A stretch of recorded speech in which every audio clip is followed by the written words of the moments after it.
Hola, ¿cómo están? Como prometí, subo el video del día viernes. Hoy vamos a seguir hablando de evaluación neuropsicológica en niños. ¿Sí? Vamos a ahondar un poquito en esos 8 puntos que yo les referí en un video cortito anterior. ¿Sí? Primero a saber nos encontramos con papás que cuando llegan a la consulta por ahí tienen todavía dudas, no terminaron de entender en la consulta médica o en la consulta con otro profesional por qué le pedían esta evaluación. Entonces es importante primero aclarar qué es una evaluación neuropsicológica, que a veces también suele llevar el nombre de evaluación neurocognitiva, ¿sí? De acuerdo a cómo le soliciten. Esta evaluación es una evaluación que es un proceso. ¿Qué quiere decir? Que no me la van a hacer en un único día, en una sola hora o en 2 horas, sino que es un proceso que lleva tiempo. Tiene un inicio, un desarrollo y un desenlace. En este proceso nosotros necesitamos aproximadamente trabajar con un niño un promedio de 6 a 8 horas. Y en estas 6 a 8 horas vamos a trabajar con el niño y con su familia. ¿Sí? Para que pongamos un ejemplo. Cuando el médico les pide hacer un electroencefalograma, lo que el médico quiere ver con esa prueba es hacer un estudio de registro que le permita medir la actividad eléctrica del paciente para confirmar o descartar su sospecha de la presencia de convulsiones. O cuando piden una resonancia magnética del cerebro, es como sacar una fotito a nuestro cerebro para ver cómo están todas las estructuras, si hay algún daño, si hay alguna lesión. Cuando les piden una evaluación neuropsicológica, lo que se quiere ver es el desarrollo de ese niño, la relación que hay entre este sistema nervioso central y el comportamiento del niño. ¿Y cómo lo vemos? A través de valorar las funciones de esa persona. Funciones, cuando me refiero a funciones, hablamos tanto de funciones cognitivas básicas como funciones superiores, ¿sí? Inteligencia, atención, memoria, lenguaje, interacción, juego, se ve de forma integral. A su vez, una evaluación neuropsicológica en niños es muy diferente a una evaluación neuropsicológica de adultos. Pero principalmente tenemos que entender este concepto, que una evaluación neuropsicológica va a llevar a un proceso de trabajo con el niño y con la familia que no es inmediato, que requiere un tiempo de trabajo con ese niño y esa familia entre 6 a 8 horas promedio. Otra cosa muy importante que nos ayuda mucho al momento de que nos encontramos con una familia que vienen para hacer una evaluación neuropsicológica es cuando la persona que la solicita, sea un médico o sea otro colega, nos coloque para qué objetivo le está pidiendo, es decir, para que nosotros sepamos cuál es el perfil de evaluación neuropsicológica que necesita este profesional.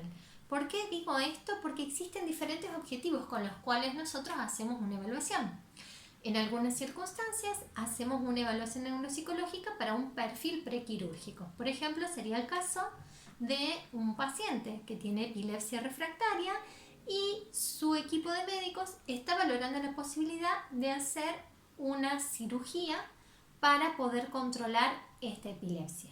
En ese caso, como un estudio complementario, les puede pedir una evaluación neuropsicológica para valorar el desarrollo integral de esta persona antes de someterse a la cirugía.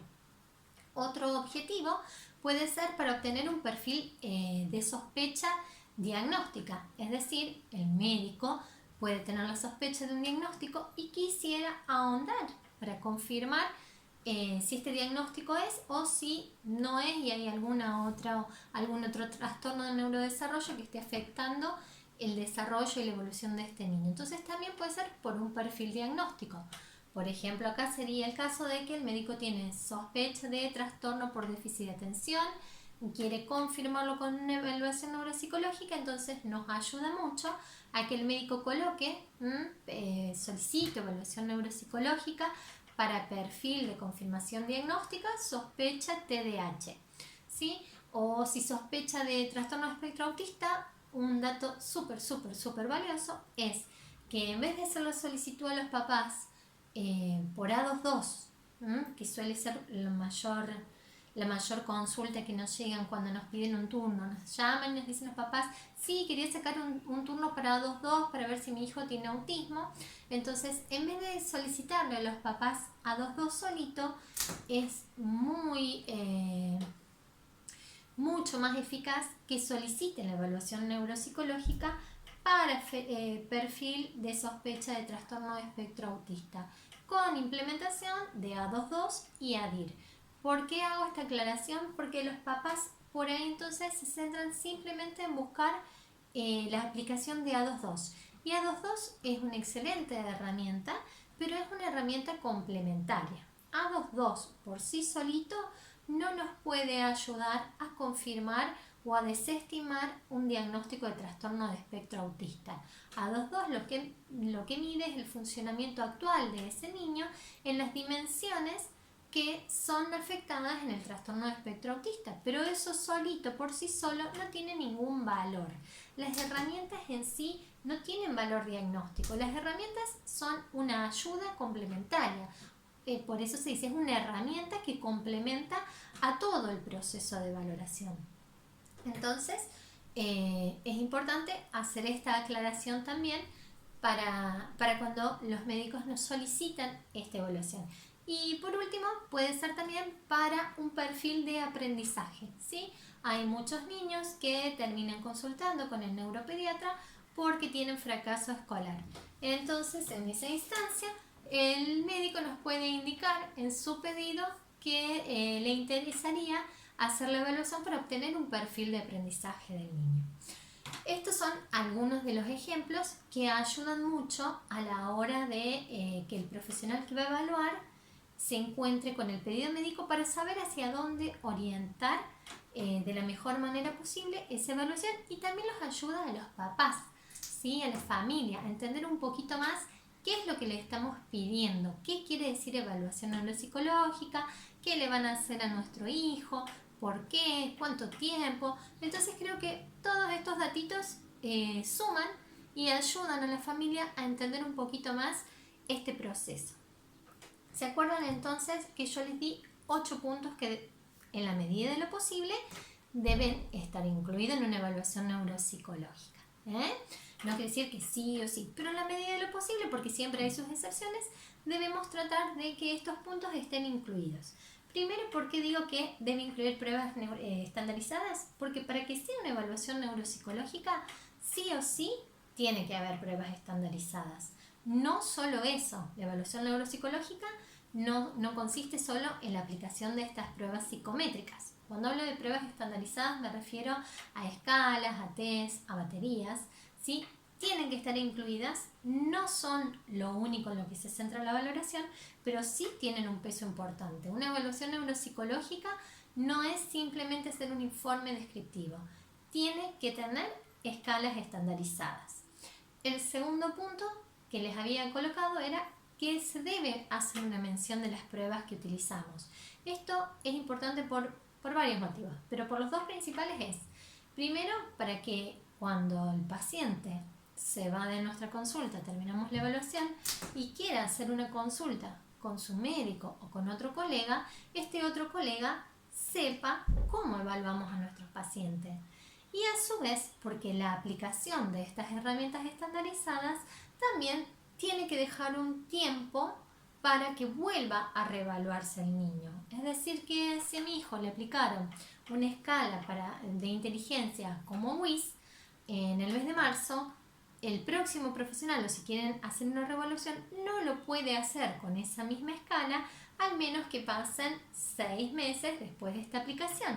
O sea que da mucha información técnica para quien evalúa y reevalúa, y información también para los médicos o los colegas que la solicitaron para saber si las herramientas utilizadas eran acordes al perfil que ellos solicitaron, si me solicitaron un perfil para autismo, y bueno, sería importante que en estas herramientas que menciono esté incluido el uso de A22 y de ADIR. Entonces da mucha información, aunque parezca un mínimo detalle y no nos ocupe más que un párrafo, sirve y su información es muy contundente e importante. El tercer punto era el análisis cuantitativo. ¿Qué ¿Qué es esto? Es que los resultados que nosotros obtenemos con estas herramientas estandarizadas queden por escrito. Es cuantitativo porque es numérico, es objetivo, ¿sí?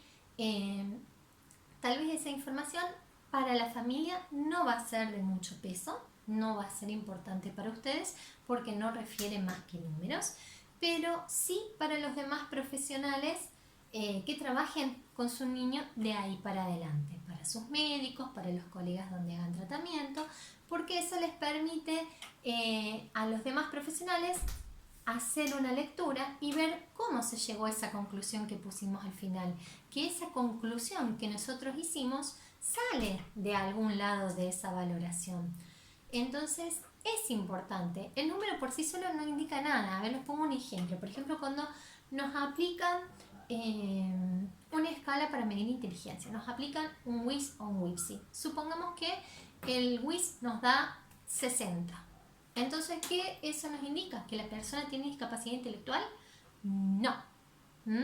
El número de por sí solo no indica un cuadro clínico, no indica un diagnóstico. Sí nos indica que la eficiencia intelectual de la persona está disminuida. A lo largo que continuemos con nuestra valoración y sigamos viendo las demás funciones, vamos a poder hacer la lectura integral de toda la valoración, vamos a poder interpretar estos números sueltos dentro de todo el contexto y poder hacer una conclusión.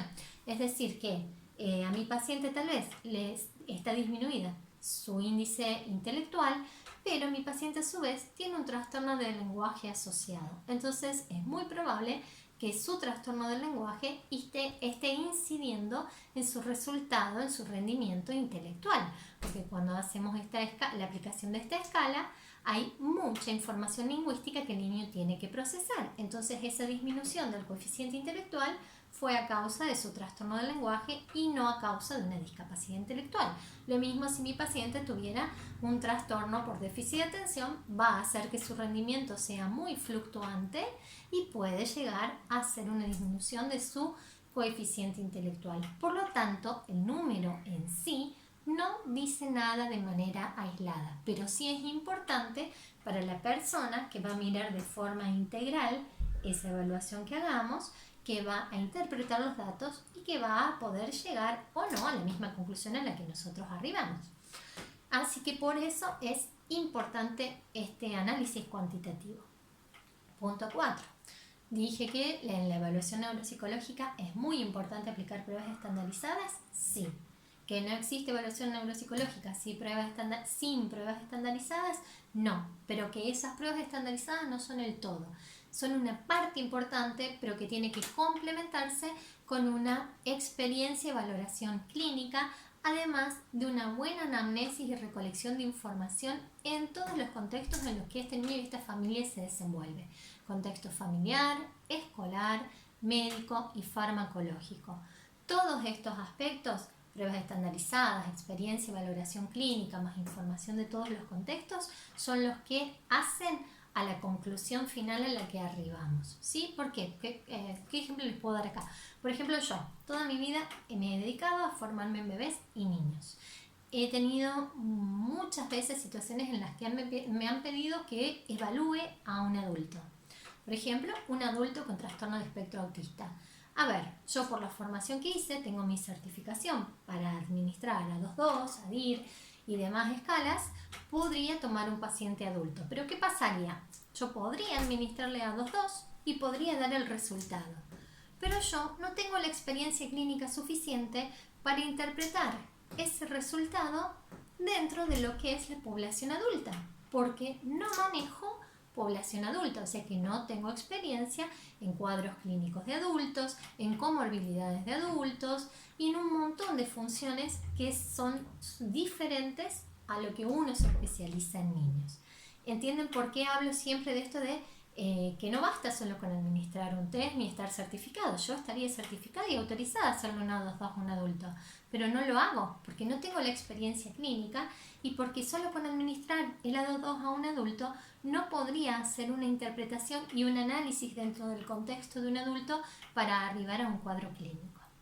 Ese es el ejemplo que les quería, que les vengo diciendo con esto de la importancia de la unión de toda esta información, tanto del análisis cuantitativo como cualitativo y toda la información contextual. Y ahí ya de por sí le cantamos al punto 5, que se acuerdan que era la correcta lectura, análisis e interpretación de toda esta información que nosotros estuvimos recolectando durante todo este proceso, ¿sí? ¿Para qué nos va a servir la evaluación y toda esta información? Para poder llegar a una conclusión. En esa conclusión podemos arribar a una hipótesis diagnóstica y podemos confirmar o podemos desestimar la sospecha para la cual fue derivado el paciente. Pero ese no es el objetivo en sí fundamental de la evaluación neuropsicológica. Esa es una parte importante y que va a ayudar al resto del equipo interdisciplinario a confirmar esta sospecha diagnóstica. Pero lo más importante que nos va a dar una evaluación neuropsicológica es que nos va a permitir tener una mirada integral del desarrollo de ese niño.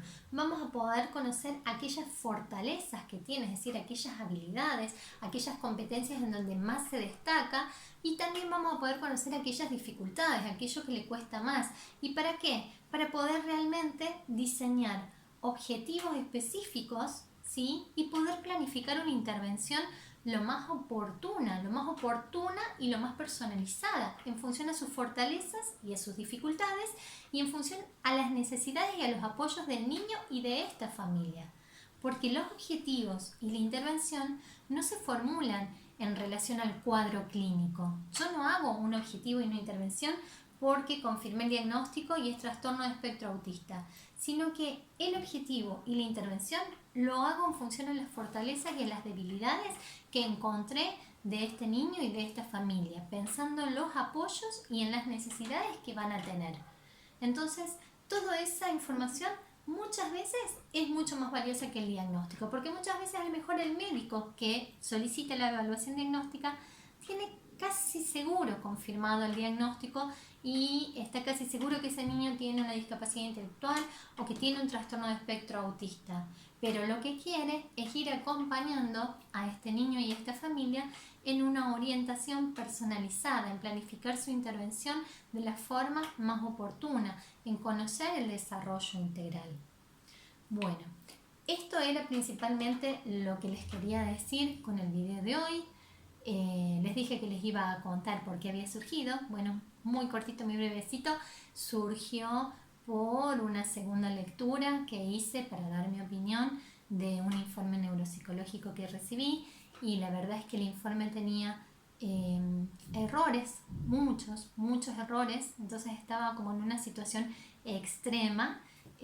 Había muchísimos errores. Para dar un ejemplo, estamos hablando de la evaluación de un niño de 3 años, y en este párrafo que yo les menciono tan importante, decir qué técnicas administramos, el 80% de las técnicas que se le habían administrado eran para adultos, no eran herramientas que se podían utilizar para niños, ¿sí? Pero bueno, vamos a dejar esa situación atrás. La idea es poder sacar una experiencia constructiva de esto. Por eso me pareció importante dar esta información, que creo que los ayuda a los papás, que nos ayuda a nosotros como colegas, como profesionales de la salud, a nuestros médicos que guían nuestro tratamiento. Entonces también les sumo como un granito de arena. Seguro que hay muchos de este grupo, de mi grupo, que son colegas y ya lo saben, pero también hay muchos papás acá. Entonces me pareció importante que tomemos conciencia que el proceso diagnóstico no puede ser un proceso a la ligera, que implica responsabilidad y respeto de parte de todos los involucrados, y que es un proceso en el que tenemos que entender que a la familia está como un torbellino de emociones. Es un proceso muy esperado, que genera mucha ansiedad, que genera angustia, que muchas veces esa angustia ya viene en una mochilita cargada por los papás hace mucho tiempo. A su vez también genera alegría y genera esperanza, es decir, bueno, muchos papás tienen la necesidad de expresar de que al fin sé lo que le pasaba a mi hijo, era esto lo que le pasaba, ahora voy a poder acompañarlo y ayudarlo mejor desde este otro lado. Entonces hay que entender que el proceso diagnóstico tiene que ser respetuoso, tiene que ser responsable, Yo tengo que saber decir que no y hacerme a un lado si me están pidiendo hacer algo para lo cual no estoy cualificado, porque no es algo a la ligera, ¿eh? Hay un montón de involucrados, un niño que hay que aprovechar al máximo posible el tiempo, esa niñez. Sabemos que los niños son como esponjas y que hay que aprovechar todo momento para brindar intervenciones oportunas y significativas. Toda la familia que está detrás y acompañándolo con todas estas emociones que vienen cargando, en algunos casos hace mucho tiempo, en otros es como un balde de agua fría que cae todo de repente. Entonces creo que la mejor manera de dar mi granito de arena para esto es ayudando a la toma de conciencia. ¿Y cómo ayudamos a la toma de conciencia de algo? Difundiendo, dando información para poder desmitificar algunas cosas que creíamos ciertas y tal vez no lo son, para poder aclarar, para poder sacarnos dudas, ¿sí? Para poder tener información y empoderarnos como profesionales, empoderar a las familias también. Creo que esto es sumamente importante. Entonces, espero que les sirva. La intención de este video es esa, es que les sirva a las familias, a los médicos, a mis colegas. Si tienen dudas, si tienen comentarios, si quieren preguntas o sugerencias, me las pueden dejar en los comentarios y yo las voy a responder. Nos vemos la próxima semana. Acuérdense que prometí maratón de concientización del trastorno de espectro autista, ya que el 2 de abril se conmemora el día de la concientización del autismo, así que vamos a estar con varios videitos, varios posts hablando mucho de autismo. Que estén bien.